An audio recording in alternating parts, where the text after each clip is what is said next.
Hello, Gemini Collective. Ako po ito, si James. Kamusta po kayong lahat and welcome po sa inyong June Pera and Career Reading dito sa James Tarot PH. Alamin po natin naghihintay sa inyo sa inyong kaperahan, negosyo, trabaho, kaching-kaching at mga inaasahan na magbunga. Okay? But first, ihanda mo na Gemini ang yung isang tanong para sa ating isang tanong, isang sagot. Okay? Kung meron kang pang malakasang one question, hawakan mo yan. Sa dulo po atin po yung babasahin using these cards. Okay? Let's begin. Holy Spirit, Spirit Guides, guide us for today.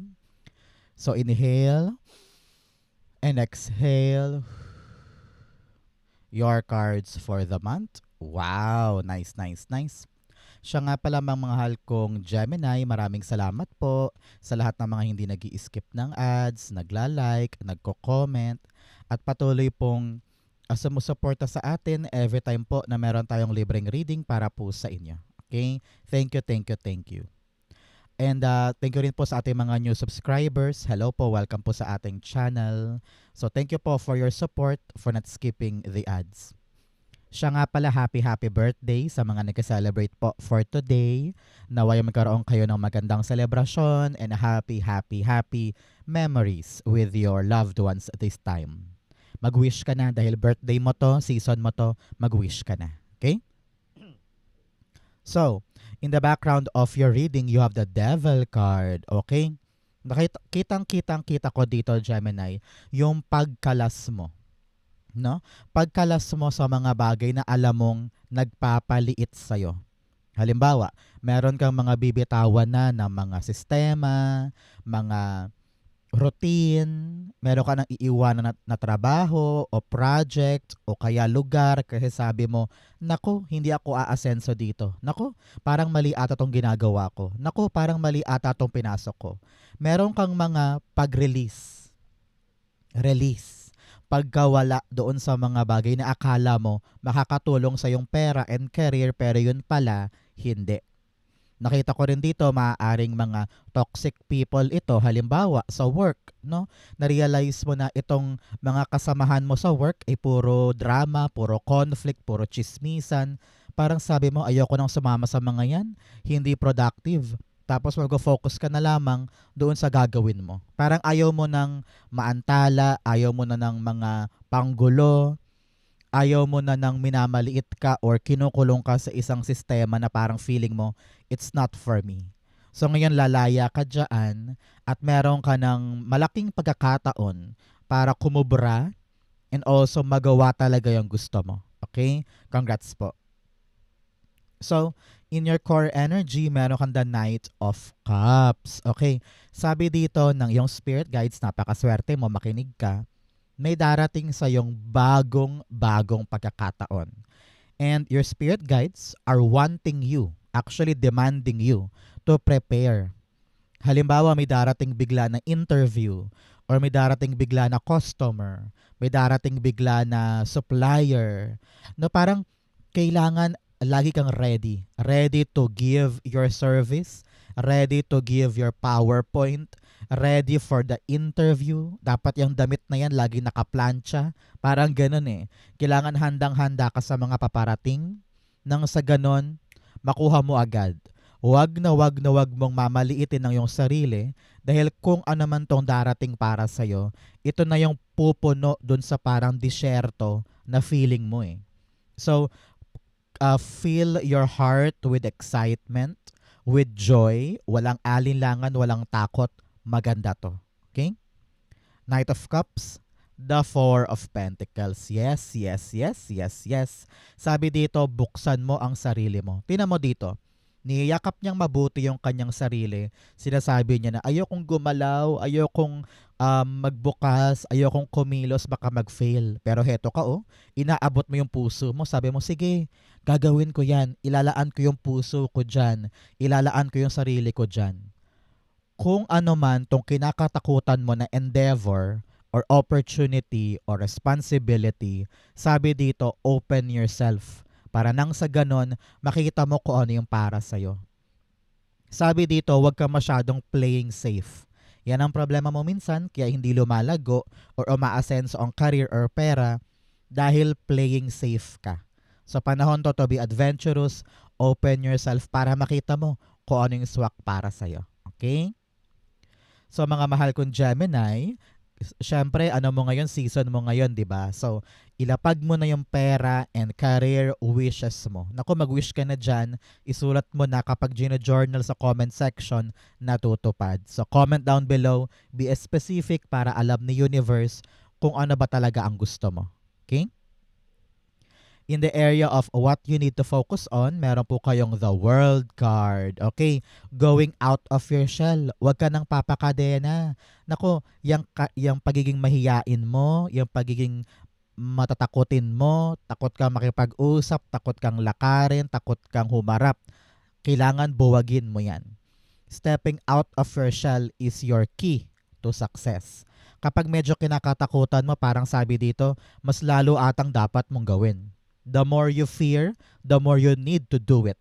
Nang sa ganun makita mo yung power mo, kung hanggang saan ba yung limitasyon mo, at kung ano pa yung pwede mong gawin. Sabi dito, explore the world.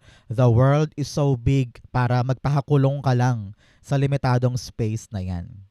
Panahon din to para i-close na yung past chapter. Para meron ka pa ring bagay na kailangan ng isara. Dapat may closure na daw. I don't know why, narinig ko dito parang meron kang hihiwalayan. Hindi to love reading ha, pero narinig ko dito na kapag nakipaghiwalay ka doon, lalo kang lalaya para kunin yung para sa'yo. I don't know why. Very specific yan ha, para sa isang Gemini dyan na parang nag-iisip kong bibitawan ko na ba siya para makapunta ako sa gantong bansa o sa gantong lugar o sa gantong career path. Parang siya yung nag-hold back sa'yo eh. Whether lover mo to, pamilya, kaibigan, parang panahon na para i-close mo yung nagpapahirap sa'yo at papasukin mo na yung sarili mo sa bagong journey na doon ka talaga magtatagumpay. Okay? World card, the Three of Wands. Three of Wands all about expansion, growth, di ba?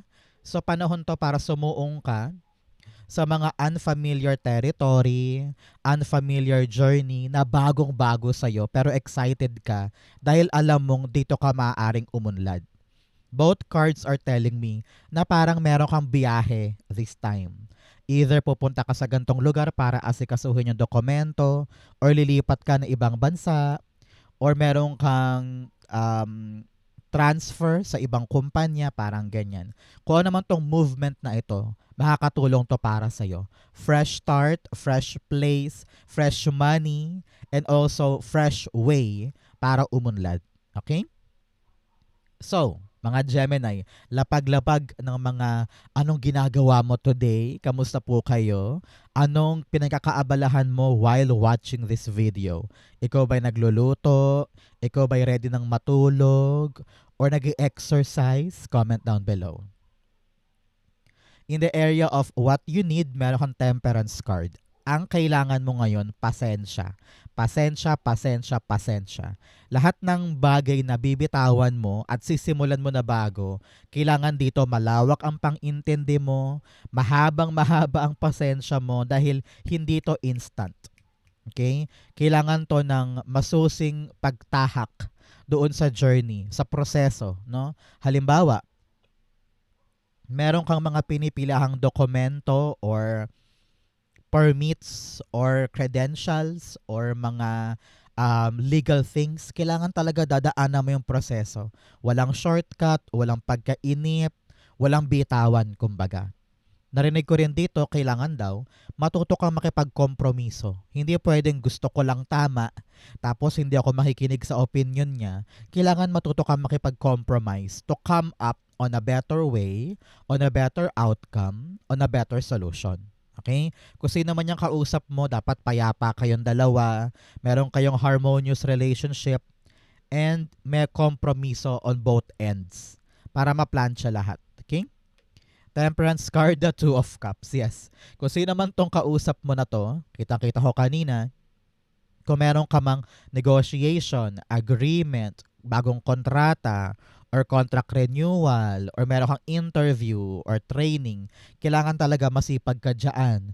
Pagtsatsagaan mo ito at makipagkompromiso ka Parang kailangan matuto ka rin mag-give in, ibigay yung share, and gano'n din siya sa'yo para mag-meet kayo in the middle, magkaroon kayo ng pagkakaunawaan sa gagawin mo na ito. Hindi pwedeng mataas ang pride, hindi pwedeng mataas ang ego, kailangan basagin mo yung mga mali sa'yo para mag-come up kayo sa isang patas at saka magandang ugnayan at talagang negotiation para makuha mo rin yung gusto mo. Sipagan mo ngayon, pagtiyagaan mo to, para pag nakuha mo yung matamis na oo, makakalarga ka na. Okay? In the area of what's affecting your current energy, meron kang the King of Swords. Ngayon, Gemini, malinaw na yung action mo sa pagdating ng offer na ito. Kung ano man tong offer na to, halimbawa, papahiramin ka na ng magulang mo ng pera panimula sa negosyo, o kaya o-offeran ka ng isang dating kaibigan na, "Huy, Gemini, tara doon, apply tayo, may opening." No? Kung ano man yung mga bagong darating sa'yo, maaring offer, chance, pagkakataon, kitang-kita ko dito na susugod tayo, lalaban tayo, gagalaw tayo, bibigyan natin siya ng chance. Nang sa ganun makita natin kung ano yung bagong dulot nito para sa atin. Bawal ngayon ang tamad, bawal ngayon ang indecisive, bawal ngayon yung parang, ayoko niyan. Hindi pwedeng puro dada lang. Dapat meron ding action. Okay? King of Swords, you have the Eight of Swords. Yan. Narinig ko talaga kanina, puro dada pero walang action. It's because you feel so helpless. You feel like hindi ko ata kaya, hindi ako marunong, baka mag-fail lang yan, baka bumalik lang yan, baka ma-reject lang ako dyan. Minamaliit mo sarili mo. And you're thinking so much negative thoughts bago tayo kumilos. Sabi dito, kilos muna. Saka mo na isipin yung kanigahan. No? Wala pa naman eh. Nag-iisip ka ng mga bagay na hindi pa naman magaganap, na wala ka namang basehan. No? Kung kaya mo daw mag-overthink ng kanigahan, dapat kaya mo rin mag-overthink ng positibo. So, take action, strategize, at huwag na huwag mong iisipin na mali ka or mahina ka. Okay? In the area of your near future, meron kang the Hanged Man. Si Hanged Man dito, kaliwanagan ang dulot sa'yo ng mga action mo ngayon. Dahil binuksan mo ang sarili mo sa mga bagay na gusto mong makuha, naging open ka, narinig ni universe, na-magnetize mo yung mga possible offer na swak para sa'yo. You're on the path of stability this time. And ngayon, narinig ko dito na para bagang naliwanagan ka na sa buhay. Hindi ka na katulad dati na super limited ng iyong iniisip tungkol sa sarili. Akala mo hanggang dito ka lang sa probinsya ninyo, pero na-realize mo, ay, kaya ko palang mag-abroad. Na-realize mo na, ay, ito palang lover ko ang dahilan kung bakit ako nahihirapan. Ngayon, na-enlighten ka na I can do things on my own. O kaya na-realize mo na, ay, mali pala yung mga routines ko. Mali pala yung mga paniniwala ko. Ngayon, na-enlighten ka na. Wala nang rason para matenga ka or wala nang balakid kasi kitang-kita mo na kung ano yung dapat kong itsupi padiretso do sa gusto kong goal this time. Okay? Hanged Man, the Two of Swords. Napakaganda. In the near future, ang tabayanan mo 12 days, 12 weeks, or 12 months after watching this video, you are making a big choice sa buhay mo. Itong choice na ito na medyo matagal mong pinag-isipan, matagal mong pinagmuni-munihan, makakaisip ka na ng pinaka-firm na decision para makalaya doon sa mga bagay na akala mo forever ka doon. Ramdam ko meron sa inyo lilipat ng kumpanya, lilipat ng career. Halimbawa dati halos 10 years ka sa office, ngayon balak mo nang ituloy yung flower shop mo, o kaya mag-a-abroad ka na. You will come up on that choice soon. Kung ano man tong malaking decision na gagawin mo soon, kitang-kita ko dito na sigurado ka na at buo na yung loob mo na gawin siya. Congratulations. In your challenge, meron kang the Four of Wands. Sabi dito, marami kang temptasyon. Marami kang mga distraction pagdating sa goals mo. Halimbawa, ang goal natin this month ay makapag-apply sa kumpanyang yun. Pero dahil kinakabahan ka at parang feeling mo hindi ko ata kaya, Nagpapadala ka dun sa mga paanyaya ni pinsan, tara gimmick tayo, gimmick ka naman ng gimmick, hanggang sa hindi mo na naasikaso yung goal na yon para mag-apply. So malaking lesson ito sa iyo, Gemini, to really focus on the goal. So tanungin kita ngayon, ano ba tong goal mo? No? Na gusto mong maganap, makuha at ma-accomplish this June when it comes to your career and money. Sabi dito, alisin yung mga panggulo. Alisin yung mga distraction. Kailangan focus tayo dito para maganap, para matupad. Four of Wands, the Six of Cups. Yes. Here, sabi dito, marami ka ring mga bagay from the past na hindi mo pa kino-close, na hindi mo pa sinasara, kaya pabalik-balik siya. Kaya nahihirapan ka mag-focus dito. Halimbawa, ang goal mo ngayon ay makapunta sa Canada. So nag-training ka na, ganyan-ganyan, pero hindi mo pa nasasara lahat ng trabaho mo dun sa iiwanan mo. Kaya tawag sila ng tawag sa'yo, babalik ka doon para asikasuhin yung mga papeles. Nahihirapan ka tuloy mag-focus dito sa gagawin mo pa Canada or pa Japan. Ano ba sabi ko kanina? Canada or Japan? Kung ano man bansa yun. Sabi dito, kailangan dito tayo focused. Kaya kung ano man yung nasa past mo, isara na yan. I-make sure mo na closed, wala ka nang babalikan para hindi ka pabalik-balik, no? Make sure na walang nakabitin or nakabinbin na mga gawain para dito tayo nakatutok. Parang ganyan. Okay? In your fortune, meron kang watching clouds, lie back, rest, and relax. Sabi dito ng yung spirit guides, kunin mo rin yung time na to this June para hanapin yung mga times for rest. Yung mga weekends, yung mga day off, wag mong gamitin yan for jobs. Okay? Alam ko, workaholic ka, kailangan mo ng pera. Pero kailangan mo din ng pahinga. Okay? Lahat ng chance to rest, kunin mo. Nang sa ganun, makapag-recharge ka, makabawi ng lakas yung katawan mo. In your fortune, you have the 10 of Swords. Alam mo, sabi dito, napakaganda. Nasa fortune mo ha. So maganda to. Sabi, ito na yung katapusan nung pinaghihirapan mo. Ito na yung katapusan nung disyerto. No? Alam ko, painful, masakit, mahirap, nag-i-struggle ka, pero ito ang sign. Dulo na yan. Okay? Katapusan na yan. Wala nang hihigit pa dyan. And you are now nearing the transition, pabangon. No? May darating sa'yo na bagong pagkakataon, bagong chance, and you will tell yourself, okay, time na para bumangon. Time na para mag-try ako ng bagong bagay, kumawala dito sa pain na ito at baguhin yung buhay ko. Kung ikaw may nakaranas ng pagkalugi, pagkatalo, or na-lay off ka, natanggal ka sa work, huwag kang mag-alala, merong bagong kapalit. Yun ang pag-asang sinasabi sa'yo ng iyong spirit guides. Everything hardship will end now. And papasok na yung bago sa'yo. Dalawa, kunin natin, the King of Wands and the Nine of Wands. Here, sinasabihan ka na hindi pa huli ang lahat.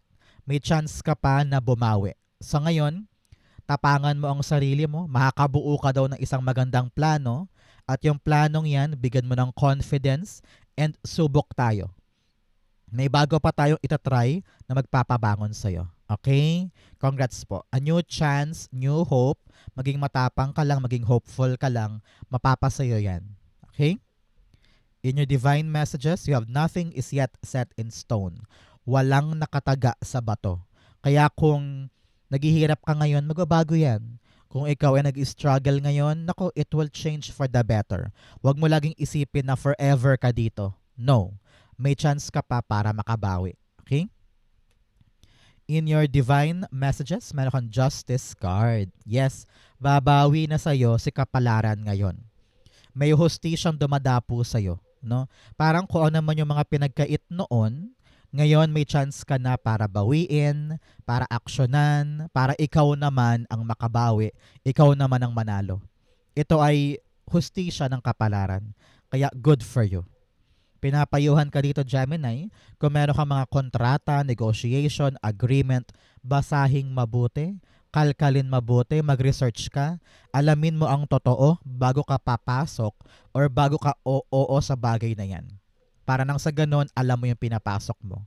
Justice, the 10 of Wands. Okay. Sabi dito ng yung spirit guides, huwag kang mag-alala. Kung ano man tong pinaghihirapan mo at parang feeling mo hindi mo na kaya, merong hustisyang darating. Example, nahihirapan ka na sa work, bigla-bigla mapopromote. O kaya bigla-bigla tataas ang sweldo. No? Kung ano man tong hardship na ito, pinagpuyatan, pinagpaguran, maganda ang outcome. Congrats po. Outcome mo yan, bigyan mo na kita ng fortune cards. You have younger man. Meron ba kayong nakababatang lalaki sa buhay mo? Halimbawa, kapatid, pamangkin, apo, or katrabahong medyo bagets, may concern daw sa kanya, kausapin mo. You also have a wonderful message pagdating po sa inyong career. Meron kang aabangan ng magandang balita sa karera mo. Congrats po. You also have unicorn, use your intuition to make beneficial changes. Sabi dito, alam mo sa iyong puso, alam mo sa iyong sarili kung ano yung mga dapat mong gawin. Katigan mo ang iyong intuition. Okay? You also have club, someone will try to make you do something against your will. O sabi sa'yo, meron tagang toxic na kumokontrol sa'yo eh. Sabi dito, lumaya ka dyan. Say no kapag ayaw mo. Okay? Huwag kang mapipilitan na gawin ang isang bagay kung ayaw mo. Okay? Huwag mo hayaang maging sunod-sunuran ka or i-manipulate ka ng mga taong ito. Okay? Ang outcome ni Gemini for June, pera and career, the Lover's card. Lover's card's all about choices. No? Meron kang isang bagay na papanindigan mo this month. Okay? Kung ito man ay negosyo na magkasosyo kayo mag-partner, kung meron kang mga asawa o business partner, ganyan, meron kayong partnership tungkol sa isang business, tungkol sa isang endeavor or project. For others, nakita ko dito, kailangan daw malinaw sa'yo kung ano yung mga choice mo. Hindi pwedeng napilitan ka lang, hindi pwedeng sumasabay ka lang sa gusto ng iba. Kailangan talaga ikaw mismo decided ka sa gusto mo. Okay? Para nang sa ganun, balang araw, hindi mo yan bitawan dahil lang feeling mo sumunod ka lang sa iba. Ngayon, panahon na para lumaya sa mga kinalugmukan, lumaya sa mga kinulungan mong espasyo, at paglaya mo dyan, you will make your choice. Lovers, Chariot card. Beautiful. Chariot cards all about expansion, success, charging forward. Meron ka nang gagawin based on your choice. Sa ibang Gemini dyan, nakita ko dito na kapag pinag-usapan nyo ng mag-partner yung desisyon mo, makakalarga ka na eh. Halimbawa, kayong mag-asawa, ikaw gusto mong pumunta ng Canada para magtrabaho. Tapos parang sabi niya, ayoko, malayo ka doon, may hirapan ka doon. Pero dahil pinag-usapan ninyo, pumayag na siya. Makakalarga ka na patungo sa Canada, parang ganon. So kung meron ka mga dapat kausapin, partner mo man to, asawa, or magulang, or mga anak, kapag nagkaintindihan kayo, lalarga na yung isang bagay. Okay? But nevertheless, kung ano man tong choice na to, it will be successful. Congratulations. Okay? So, Gemini, dako na tayo sa yung isang tanong, isang sagot. Pumikit ka na ngayon para masagot itong tanong mo na ito. Okay? Inhale and exhale the answer to your question. You have the Queen of Swords, the Lover's card, and the Judgment card. Okay. At the bottom, meron kang the Seven of Swords. Alam mo, ramdam ko dito na wala kang tiwala sa iba at parang gusto mong kumilos mag-isa. Kasi nga parang feeling mo people have been so irresponsible, hindi maasahan, hindi mapagkakatiwalaan. Kaya parang gusto mong kumilos mag-isa tungkol sa isang bagay. And you're choosing to trust your own self. Parang ano bang gagawin ko dito? Kanan ba, kaliwa? Taas ba or baba? Aatras ba ako or aabante? Marami kang mga iniisip ngayon. And ayaw mong ikwento sa iba dahil baka ma-jinx or baka ma-discourage ka sa kanilang opinion, no? Pero sabi dito, kung ano man yung dinasal mo na yan, kung ano man tong hiniling mo kay God, ibibigay niya sa iyo yung kaliwanagan na parang this time you will be enlightened na parang alam ko na gagawin ko, malinaw na sa akin. So, kapag dumating yung kaliwanagan sa iyo this time, dulot ng mga dinasal mo, you will make a choice. Sabi mo, sige, papanindigan ko na to, a-action na ako, tatayo na ako, gagawin ko na. Parang ganyan. Kulang ka lang ngayon sa, alam mo yun, fighting spirit. Kasi alam mo na eh. Nakapamili ka na eh. Ilang ka lang ngayon, takot ka lang ngayon because you don't know what to do. You don't know yung dako paroon o yung pupuntahan o yung mangyayari next. Pero in reality, alam ko meron ka ng pinili, meron ka ng nagustuhan or meron ka ng action dapat. So ngayon, panindigan yan. Tumayo ka dyan, yakapin mo yung choice na yan, nang sa ganun magbago na yung buhay mo. Ma-reach mo na talaga yung pinagdasal mo. Okay?